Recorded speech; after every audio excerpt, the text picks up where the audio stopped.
Happy holidays, everyone! As I'm sure you're all aware, the holiday season is fast approaching, whether it's Christmas, Hanukkah, or any of the many other festive seasons that could be upon us at any given time. Here in the financial independence community, we need to be slightly strategic about how we give our gifts. So stick around. Today we're going to talk to you about our strategies for gift giving, some of the ideas that we have for you guys, and a special gift from us to you at the end of the video.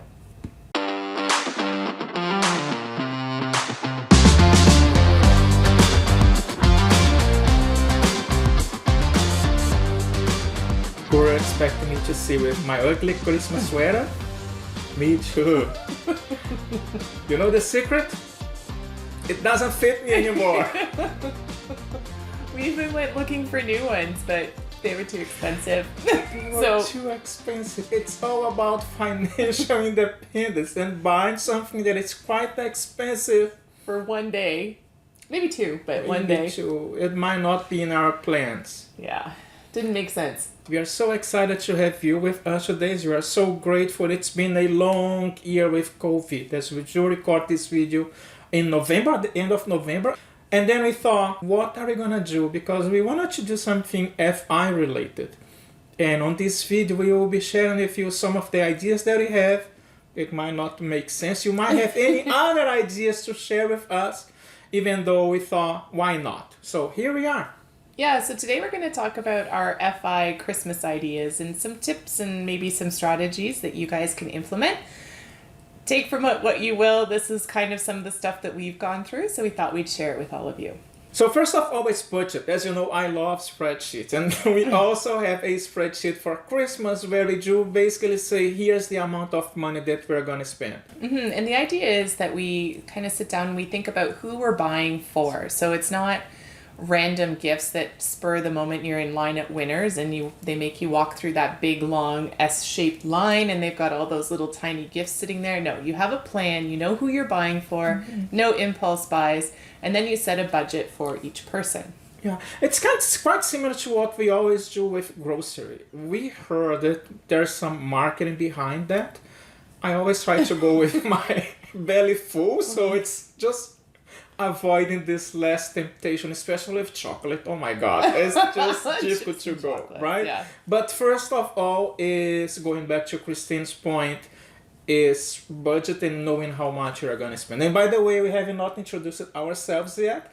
I am Jean. And I'm Christine. We do live in Toronto, Canada, and 2024 is our FI date. If you have not subscribed to our channel yet, every weekend we post a new video about our journey to financial independence.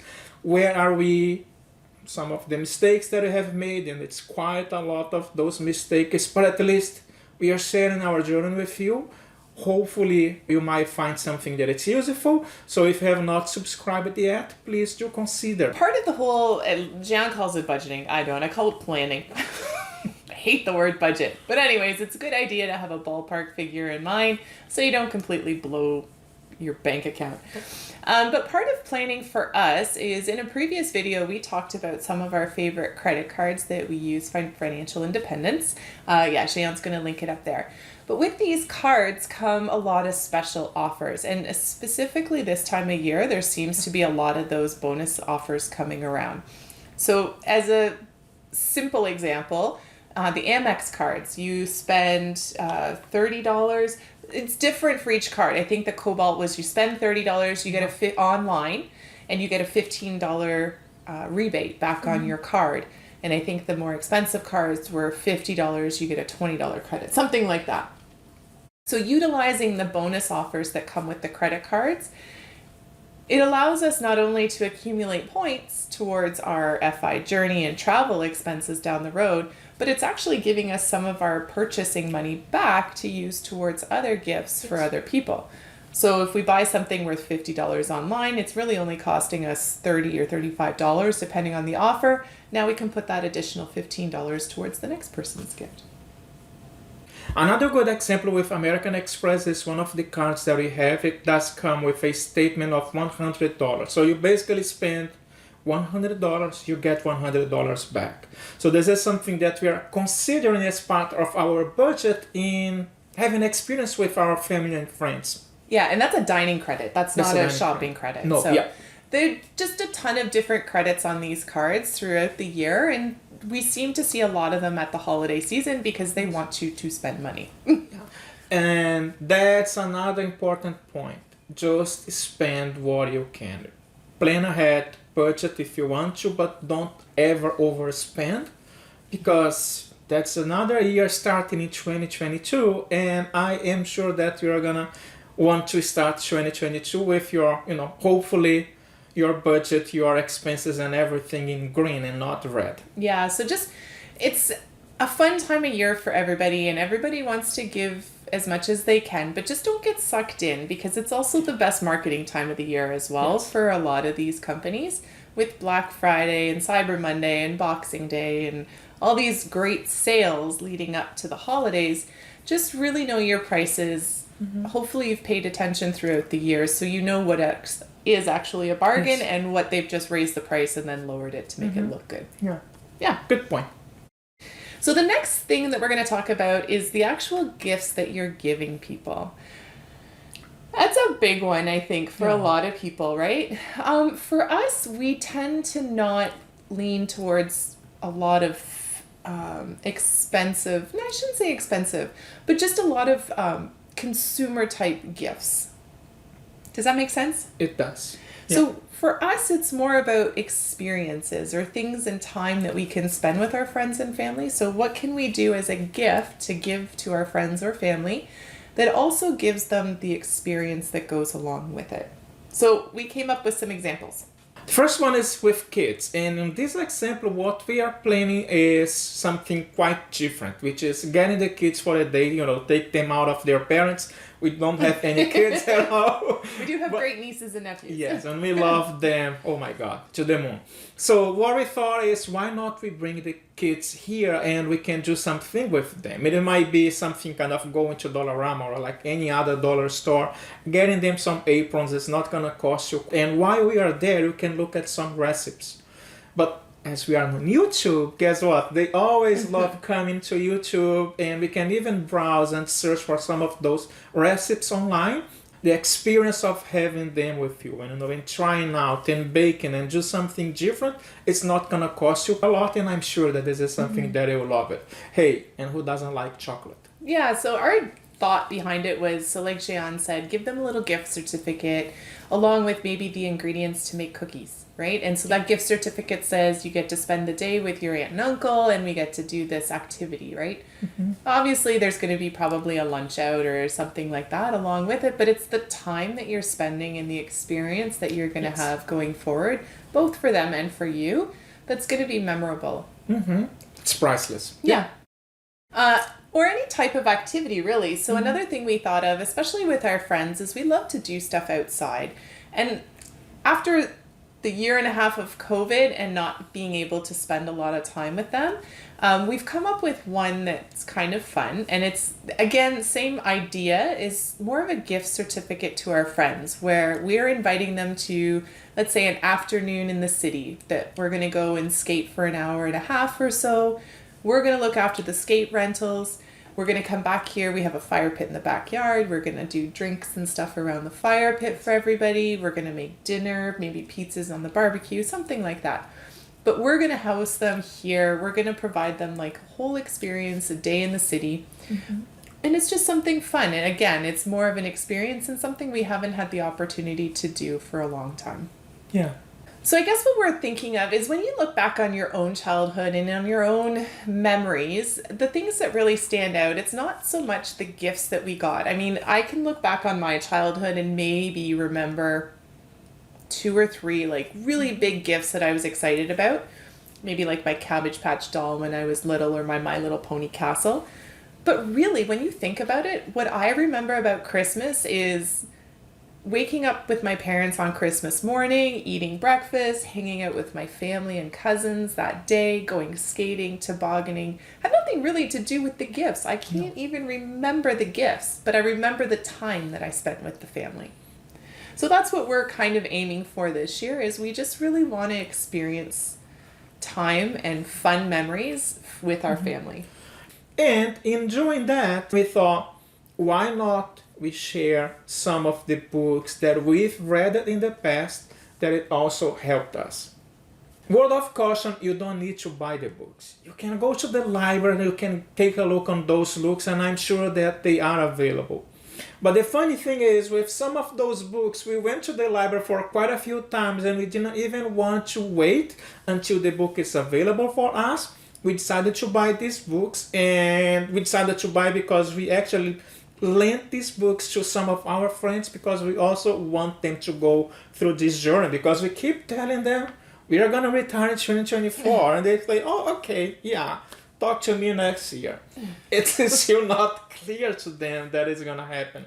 And not only that, even on this channel, they are not aware. They might, if you are, share in the comments below. I'm sure we would have heard. Yeah. Yes. So, sorry, go. No. So, like Jean said, there's a bunch of books that we're going to kind of go over. I shouldn't say a bunch. These are our top books that we think would be, if not for yourselves, if you guys are thinking of other people that might be interested in financial independence or just interested in general in preparing themselves for their future retirement, they might be worthwhile. Like Jean said, obviously, if you're giving it as a Christmas gift, I don't know whether maybe a library card might be a good gift. But you could also either buy the actual book or give them a gift card to Amazon or something like that, where they can actually buy the digital copy. Not only are you saving space, but they're a little less expensive as well. Yes, and full disclaimer, if you do buy these books, you are not obligated at all, but if you do buy these books, you might receive a commission from that. As we said before, you don't have to do this. If you want it, great. If not, good. But first of all, it might be the library that, you might get it. Yeah, check there first. Yeah. It's free. Definitely. Yeah. So like Jean said, we'll link those down below. But the first book is? I don't know. I can't read. Your Money or Your Life? Yes. Okay. Talk about it. She was the one who read. Yeah. So as you all know, Your Money or Your Life, it's a really good one. I think that this one would be very appropriate for anybody maybe 14 or 15 years old and older. Anybody who's at least looking at or has their first job or has a job or is old enough to understand money.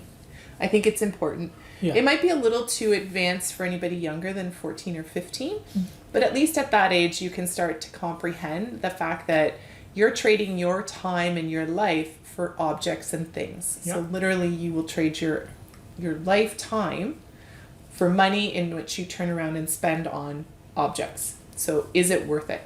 Yeah. It's a great book. It is a great book.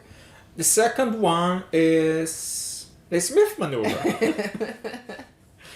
We've read this book quite a few times, and we also lent this book to our friends. Hopefully they can get along with us and they can learn how we are doing, because if you have not heard of the Smith Maneuver before, there's a playlist that you're gonna link up here that you can go and see what the Smith Maneuver is and how we are doing. But in simple words, we are using the equity of our home and investing that money. So the Smith Maneuver, it's not mostly, I would say it's only if you are here in Canada. So that's where, this book, it's really helpful for you if you are interested in doing that. Yeah. The next one is called Quit Like a Millionaire. We love this book. It was actually part of our inspiration to really get our butts moving towards financial independence. It's funny. It's an easy read. There is an audiobook because we listened to that on a road trip through Northern Ontario the other year. Great book. Yes. And by the way, if you are with your wife or your partner, word of caution, we spend a lot of time listening to the book and not even talking. So hours. For hours and hours and hours. But great book. Completely motivational. It's applicable to both Canada and the US and probably around the world. It's the mindset that they talk about and just like getting to the point where they start investing and then realizing that they can actually quit like millionaires. Yes. The couple, they are really fun. They are a Canadian couple. If you get the audiobook, it's nice because, Chris, is it Chrissy or Christy? I can't remember. Sorry, Chris, if I'm getting your name wrong. She actually narrates it. Yeah. Really, really funny book. And they only have, I guess, 4 ETFs if you are towards like the ETF side and not that much on dividends income. So that might be something to you. Yeah. And the last one is yours. Oh, is it? Yeah. Your retirement income blueprint. That was me. Yes. Do you like to sleep tonight? Would you like to sleep every other night? I didn't when I was reading this book. Depending on where you are on your financial independence journey, the accumulation phase, it's good. All that you have to do is get the money and invest. Let's flip to the other side when it's the deaccumulation phase. And this is what this book talks about. There are so many things that we need to consider when we are withdrawing the money. It depends on what kind of account you have. Is it an RSP, a TFSA, is it a margin account? When are you going to do this? Are you going to take CPP and OS, all of these billable things that are important? So it's covered on this book. It's more for our friends here in Canada, but if you want to start thinking about and what are some of the considerations that we have, this is a really good book. I did not sleep for quite some time. Word of caution, just thinking about the things that I need to consider. Yeah, but it's important, right? We talk a lot about earning and gaining and building all of our assets up, but it's just as important to learn how to draw those all down. So good book for that one. Yeah. Yeah. So those are our ideas and maybe some quick little gift ideas for your FI friends or to encourage somebody into their own journey. Hopefully you found them useful. Let us know down below if you have any other ideas for everybody. That's always a good one as well. Yeah. And last but not least, what? Jean's been working on your gift. Oh, yeah. We have been working, so teamwork. So thank you. She lets me work in the evenings when she goes to bed and I'm here at home, working. So it's the net worth updates. Every single month we share our net worth update on our channel. There is another playlist up here and the same spreadsheet that I do use it. We are giving them away to you. I hope it's helpful. Happy holidays. Happy holidays. I hope that, I have tested the spreadsheet quite a few times. That's not financial advice, first of all, but if you are starting your journey to financial independence, that's really helpful. Just a starting point. And if you have any questions, obviously feel free to reach out. If something's not working, let us know. Mm-hmm. But we just wanted to share that with you guys. Use it as you want, share it amongst whoever you want. It was just a little something that we wanted to share. Yeah. Free, 100% free. You don't have to pay me anything. All that you have to do is use it. That's, if I can ask for a commitment, go and use it because it's going to help you quite a lot. Yeah, maybe a thumbs up. I don't know. Oh yeah, why not? Give a thumbs up, subscribe to the channel, and have a great week. Happy holidays. Hopefully you're somewhere warmer than Toronto because we got a lot of snow yesterday, but it's still beautiful and it is almost December. Yes. And today we just wanted to say thank you to all of you. Thank you for joining us on this channel in our journey. We really appreciate all of the likes, the comments, the encouragement, and we hope that we're providing some sort of encouragement for all of you as well. So enjoy your eggnog, your wine. Mine is up here. Cheers. Cheers. Happy holidays, guys. Happy holidays. Take care, stay safe, and I'll see you in our next video. Bye. Bye. Cooking or baking, so give them a recipe book with all the ingredients to make a recipe, and then they spend the day with you doing it. Yeah. Okay. Oh, it's me first? Mm-hmm. Word of caution, you don't need to buy the books. You can get the books from the bookstore, not from the bookstore. Good, another one. Cheers. That's a really good one. All right. Hopefully it's recording. Mm-hmm.